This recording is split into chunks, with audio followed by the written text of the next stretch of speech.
الحمدللہ رب العالمین والصلاة والسلام علی رسولہ الکریم وبعد۔ قربانی عید الاضحیٰ کے موقع پر ایک ایسا عظیم الشان اور خوبصورت عمل ہے کہ جس میں ہر مسلمان کو شریک کرنے کا بہت خیال رکھا گیا ہے۔ اسی کے پیش نظر اس بات کا اہتمام کرنے کی ضرورت نہیں کہ ایک شخص بہت ساری قربانیاں کرے، بلکہ اگر کوئی شخص اپنی طرف سے اور اپنے تمام گھر والوں کی طرف سے صرف ایک بکری بھی کر لے قربانی کے طور پر تو وہ بہت کافی ہے۔ بلکہ رسول اللہ صلی اللہ علیہ وآلہ وسلم کا اور صحابہ کرام کا یہی خوبصورت عمل تھا۔ آئیے جانتے ہیں حدیث مبارکہ سے رسول اللہ صلی اللہ علیہ وآلہ وسلم کے بارے میں۔ امی جان سیدہ عائشہ رضی اللہ تعالیٰ عنہ بیان کرتی ہیں، صحیح مسلم شریف میں یہ بات موجود ہے کہ رسول اللہ صلی اللہ علیہ وآلہ وسلم نے مینڈے کو ذبح کرنے کے لیے لٹایا اور کہا بسم اللہ اللہم تقبل من محمد وآل محمد ومن امت محمد۔ اے اللہ تیرے نام کے ساتھ قربانی کرنے لگا ہوں، اللہ کا نام لے کر ذبح کرنے لگا ہوں، اے اللہ محمد صلی اللہ علیہ وسلم کی طرف سے، آل محمد کی طرف سے، بلکہ امت محمد صلی اللہ علیہ وسلم کی طرف سے قبول فرما۔ اس حدیث سے واضح طور پر یہ بات ہمارے سامنے آ گئی کہ نبی کرم صلی اللہ علیہ وآلہ وسلم نے اپنی طرف سے، اپنے اہل خانہ کی طرف سے، بلکہ تمام امت کی طرف سے ایک قربانی کی ہے، ایک جانور کے اندر سب کو شریک کر لیا ہے۔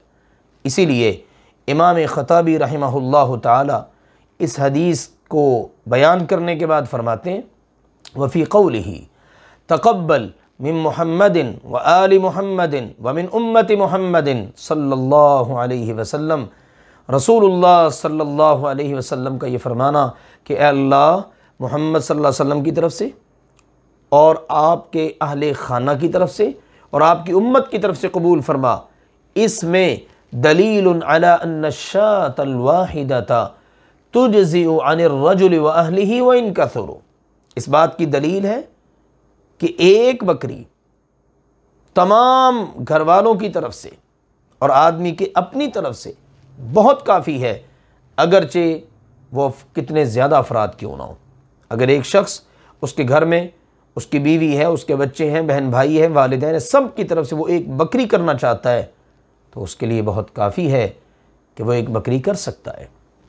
اسی طرح رسول اللہ صلی اللہ علیہ وسلم کے بارے میں سیدنا عبداللہ بن ہشام رضی اللہ تعالیٰ عنہ بیان کرتے ہیں، امام حاکم اور امام بیہقی رحمہم اللہ تعالیٰ نے اس کو بیان کیا ہے۔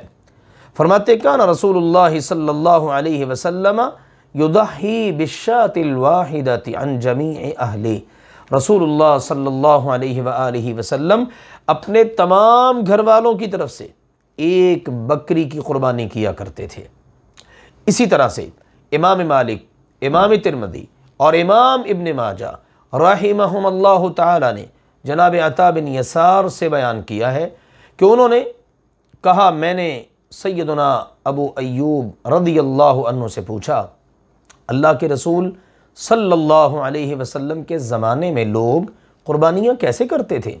تو انہوں نے فرمایا کان الرجل یضحی بالشاة عن وعن اہل بیتی۔ آدمی اپنی طرف سے اور اپنے گھر والوں کی طرف سے ایک بکری قربانی کیا کرتا تھا، فَيَأْكُلُونَ وَيُطْعِمُونَ، خود بھی لوگ کھاتے، لوگوں کو بھی کھلاتے۔ پھر کیا ہوا؟ حَتَّى تَبَاهَ النَّاسِ، پھر یہ ہوا کہ لوگوں نے ایک دوسرے پر فخر کرنا شروع کر دیا، اس نے اتنی قربانیاں کی ہیں میں اتنی کروں گا، ایک دوسرے سے بڑھ کر فخریہ طور پر قربانیاں شروع کر دیں۔ فرماتے ہیں فَصَارَتْ كَمَا تَرَى، پھر وہ معاملہ بن گیا جسے تم دیکھ رہے ہو کہ اب لوگ فخریہ طور پر ایک دوسرے سے بڑھ بڑھ کر بڑی تعداد میں قربانیاں کرنے لگ گئے۔ یہ تو صحابہ کرام کا دور تھا، یہ تابعین کا دور تھا۔ آج کیا حالت ہوگی؟ آج بھی کچھ اسی طرح کی حالت ہے، اور اس کو بھی صحابہ کرام رضوان اللہ علیہم اجمعین نے بیان کر دیا ہے۔ سنن ابن ماجہ میں سیدنا ابو سریحہ رضی اللہ تعالی عنہ، جن کا نام ہے حذیفہ بن اسید رضی اللہ تعالی عنہ، وہ بیان کرتے ہیں کہ حملنی اہلی علی الجفا، میرے گھر والوں نے مجھے غلط روی پر آمادہ کر دیا ہے۔ زیادہ وقت نہیں گزرا اللہ کے نبی کریم صلی اللہ علیہ وسلم کے زمانہ مبارک سے اور حالت یہ بن چکی ہے کہ میرے گھر والے وہ مجھے جفا پر، غلط روی پر آمادہ کر رہے ہیں۔ بعد ما علمت من السنہ، اس کے بعد کہ مجھے سنت کا علم ہو چکا ہے۔ سنت کیا تھی؟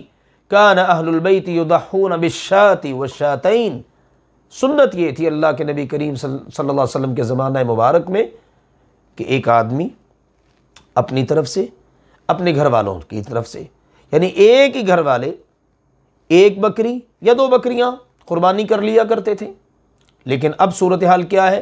فرماتے ہیں والآن یبخلنا جیراننا، اب حالت یہ ہے کہ ہمارے پڑوسی، ہمارے دائیں بائیں کے لوگ، ہمیں ملنے جلنے والے، وہ ہم پر بخیل ہونے کا تانا لگاتے ہیں، ہمیں تانا دیتے ہیں کہ یہ بخیلی کر رہا ہے، یہ تو بخیل ہو گیا، 1 بکری کر رہا ہے، 2 بکریاں کر رہا ہے، یہ تو بخیل لوگوں کا کام ہے۔ اندازہ کر لیجئے اگر اللہ کے نبی کریم صلی اللہ علیہ وسلم کے صحابہ کرام کے مبارک دور میں یہ صورتحال تھی، تو اب تو صورتحال اس سے زیادہ ہی سخت اور خوفناک ہوگی۔ بالکل ایسا ہی ہے، لوگ ایک بکری کرنے والے، یہ ایک جانور کرنے والے کو طرح طرح کی باتیں کرتے ہیں، کوئی بیچارہ حصہ ڈال لے اس کو باتیں کرنا شروع کر دیتے ہیں۔ ایسا بالکل بھی نہیں ہونا چاہیے۔ سیدنا ابو ہریرہ رضی اللہ تعالی عنہ بکری خرید کر لے کر آتے قربانی کے لیے۔ امام بیہقی رحمہ اللہ تعالی نے اس کو بیان کیا ہے، فیقول اہلہ وعنا، ان کے گھر والے کہتے جناب ہماری طرف سے بھی قربانی کر دیں، تو فرماتے صرف یہ میری طرف سے ہی نہیں ہے، وعنکم، تمہاری طرف سے بھی ہے، یہ بکری میں نے خریدی ہے اپنی طرف سے اور تمہاری طرف سے قربانی کرنے کے لیے۔ تو یہ عمل مبارک تھا رسول اللہ صلی اللہ علیہ وآلہ وسلم کا اور صحابہ کرام کا۔ سیدنا ابو قتادہ رضی اللہ تعالی عنہ بھی اپنے گھر والوں کی طرف سے 1 بکری ہی قربانی کیا کرتے تھے، جیسا کہ امام بیہقی رحمہ اللہ تعالی نے السنن الکبریٰ میں اس کو ذکر کیا ہے۔ تو اس سے یہ بات بالکل واضح ہو گئی کہ ایک آدمی اگر اپنے گھر والوں کی طرف سے، بھلے وہ کتنی زیادہ تعداد میں کیوں نہ ہو، 1 بکری اور 1 مینڈا بھی ذبح کر دے تو یہ بہت کافی ہے۔ اگر اس کی بھی گنجائش نہ ہو تو پھر گائے میں حصہ ڈال لے، اونٹ میں حصہ ڈال لے۔ اونٹ میں، گائے میں 7 افراد بھی شریک ہو سکتے ہیں، اور اونٹ میں 10 افراد بھی شریک ہو سکتے ہیں۔ کتنی آسانی دے دی گئی ہے امت کو تاکہ زیادہ سے زیادہ لوگ قربانیاں کریں۔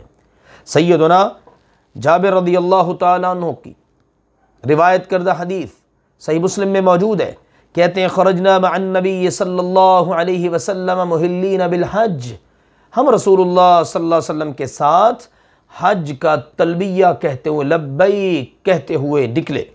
فامرنا رسول اللہ صلی اللہ علیہ وسلم، تو رسول اللہ صلی اللہ علیہ وآلہ وسلم نے ہمیں حکم دیا ان نشترک فی الابل والبقر کل 7 منا فی بدنۃ، ہمیں حکم دیا رسول اللہ صلی اللہ علیہ وسلم نے کہ ہم اونٹ اور گائے میں ہر ایک میں 7 افراد شریک ہو جائیں۔ 7 لوگ مل کر ایک اونٹ نہر کر لیں، 7 لوگ مل کر ایک گائے ذبح کر لیں، اور ان کے گوشت کو 7 افراد تقسیم کر لیں۔ اسی طرح صحیح مسلم میں ہی سیدنا جابر رضی اللہ عنہ ہی سے ایک دوسری روایت ہے، فرماتے ہیں نہرنا مع رسول اللہ صلی اللہ علیہ وسلم عام الحدیبیہ، حدیبیہ والے سال ہم نے رسول اللہ صلی اللہ علیہ وسلم کے ساتھ مل کر قربانی کی۔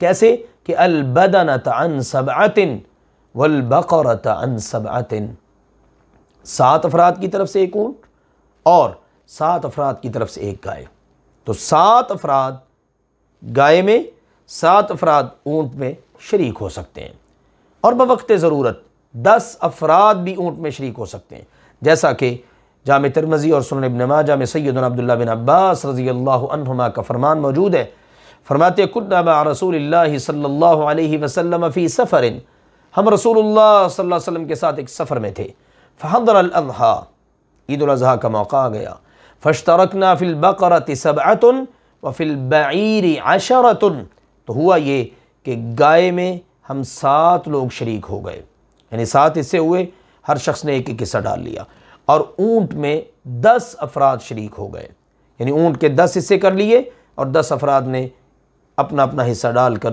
اونٹ کو نہر کر لیا۔ تو ان دلائل سے اللہ کے فضل و کرم سے یہ بات واضح ہو گئی کہ ایک شخص اگر بکری بھی ذبح کر لے گا قربانی کے موقع پر اپنی طرف سے اور اپنے گھر والوں کی طرف سے، ایک مینڈا بھی ذبح کر لے گا تو بہت کافی ہے۔ البتہ اگر کوئی شخص اتنی بھی گنجائش نہ رکھتا ہو تو وہ گائے میں حصہ ڈال لے، اونٹ میں حصہ ڈال لے۔ ایک اونٹ میں 10 افراد شریک ہو سکتے ہیں، 7 افراد بھی شریک ہو سکتے ہیں، اسی طرح سے گائے میں 7 افراد ہی شریک ہو سکتے ہیں۔ اسی طرح اگر کسی کو اللہ نے مالی طور پر وسعت دے رکھی ہے اور وہ ایک بکری کی بجائے زیادہ کرنا چاہتا ہے، ایک اونٹ کر سکتا ہے، ایک گائے کر سکتا ہے، زیادہ جانور کر سکتا ہے، تو ایسا بھی ممکن ہے، کیونکہ رسول اللہ صلی اللہ علیہ وسلم نے حج کے موقع پر 100 اونٹ اپنی طرف سے نہر کیے۔ تو اس میں ان لوگوں کے لیے بھی پیغام موجود ہے جو ایک سے زائد قربانیاں کرنا چاہتے ہیں۔ شریعت مطہرہ میں اس میں آسانیاں دی گئی ہیں۔ جو شخص قربانی کرنا چاہتا ہے ایک سے زائد وہ بھی کر سکتا ہے، اور اگر کسی کے پاس گنجائش نہیں وہ ایک جانور کر لے، چھوٹا کر لے، بڑا کر لے، بڑے جانور میں ایک سے زائد افراد شریک ہو جائیں۔ یہ ہے رسول اکرم صلی اللہ علیہ وسلم کی تعلیمات مبارکہ۔ جس کو اللہ جتنی اور جیسی گنجائش دے وہ اپنی استطاعت کے مطابق زیادہ یہ کم قربانی کر کے یا قربانیاں کر کے ضرور اس سنت کو زندہ رکھے۔ اللہ ذوالجلال والاکرام ہم سب کو خوشی اور شوق کے ساتھ یہ عظیم الشان عمل سر انجام دینے کی توفیق عطا فرمائے، اور ہمیں سنتوں کو زندہ رکھنے والوں میں اللہ شامل فرمائے۔ آمین۔ وآخر دعوانا ان الحمد للہ رب العالمین۔